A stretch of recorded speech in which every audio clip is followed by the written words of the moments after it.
एक जिज्ञासु व्यक्ति एक संत के पास जाता है और जाके प्रश्न करता है कि संसार में भगवान ने सबको एक जैसा ही बनाया है।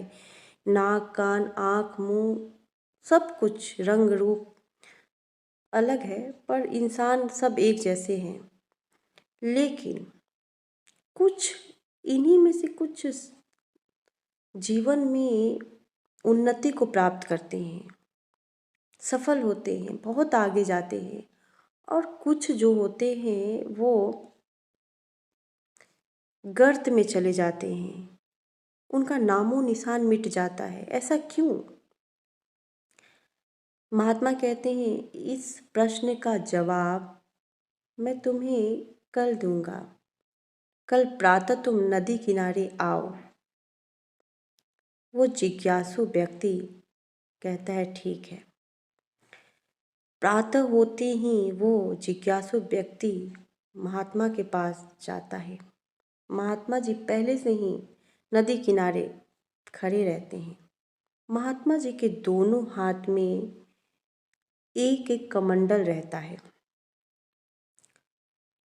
लेकिन उसमें एक कमंडल, दोनों कमंडल देखने में एक जैसा ही रहता है, लेकिन एक कमंडल में एक छोटी सी छेद रहती है, बिल्कुल छोटी सी। महात्मा जी क्या करते हैं, दोनों कमंडल को उस व्यक्ति के सामने नदी में फेंक देते हैं और कहते हैं, देखो। देखते ही देखते थोड़ी देर में ऐसा होता है कि जो कमंडल सही था, जिसमें छेद नहीं थी, वो नदी में तैरता रहता है और तैरते तैरते बहुत आगे निकल जाता है। और जिस कमंडल में छेद था, वो कमंडल थोड़ी देर तो तैरता है, पर आगे चल के वो धीरे धीरे धीरे धीरे करके नदी में डूब जाता है। जैसे जैसे उसमें पानी प्रवेश करता है, वो डूबते डूबते उस नदी में भीतर की ओर चला जाता है। ये देख कर के उस व्यक्ति को कुछ समझ में नहीं आता है। महात्मा जी समझाते हैं, तुम्हें कुछ समझ में आई बात? दोनों ही कमंडल देखने में एक जैसे ही थे, लेकिन जिसमें छेद था, सुराख था, वो कुछ दूर तक तो तैरा, पर धीरे धीरे वो स्वयं ही पानी में डूब गया। और जिसमें सुराख नहीं था, वो बहुत आगे पता नहीं कहाँ निकल गया तैरते तैरते। ठीक ऐसे ही जो चरित्रवान व्यक्ति होते हैं, वो संसार में सदैव उन्नति करते हैं, उन्हें कोई डुबा नहीं सकता।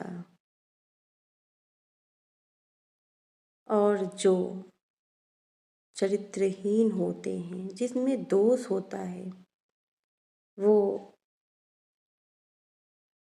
ज़्यादा दूर तक नहीं जा सकते।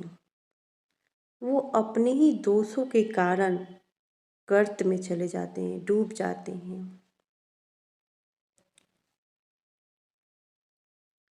अब उस व्यक्ति को बात समझ में आई। मित्रों, एक सॉन्ग आई थी, तोरा मन दर्पण कहलाए, भले बुरे सारे कर्मों को देखे और दिखाए। मित्रों, हम क्या हैं? ये हमारा मन जानता है, हम कितने अच्छे हैं, कितने बुरे हैं, हमने क्या क्या किया, ये हमसे बेहतर कोई नहीं जानता। हमारा मन ही जानता है कि हम क्या हैं, कैसे हैं। हम दुनिया के लिए लाख अच्छे बन जाते हैं या लाख दुनिया में बुरा बना देती है, लेकिन उससे कोई फर्क नहीं पड़ता। जीवन में उन्नति करेंगे या गर्त में जाएंगे, इसका सारा श्रेय स्वयं को देना चाहिए। दुनिया से हम छिपा सकते हैं, लेकिन स्वयं से नहीं छिपा सकते हैं। आत्मा और परमात्मा से कुछ नहीं छिप सकता। इसलिए हमें अपने कर्मों पे विशेष ध्यान देना चाहिए, क्योंकि कर्म से ही चरित्र का निर्माण होता है। हम जैसा करते हैं वैसा ही बन जाते हैं। इसीलिए भगवान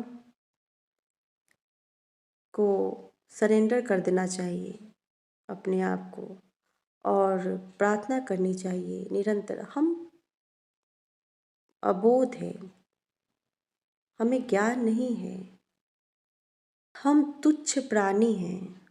हमें क्या ज्ञान है अच्छा और बुरा क्या है। हम भूल कर ही देते हैं, हमसे भूल होती ही है। लेकिन इसीलिए निरंतर हमें प्रार्थना करनी चाहिए भगवान से कि हे भगवान, इतनी शक्ति हमें देना दाता, मन का विश्वास कमज़ोर होना, हम चले नेक रास्ते पे हमसे भूल कर भी कोई भूल हो ना। राधे राधे। जय श्री कृष्णा।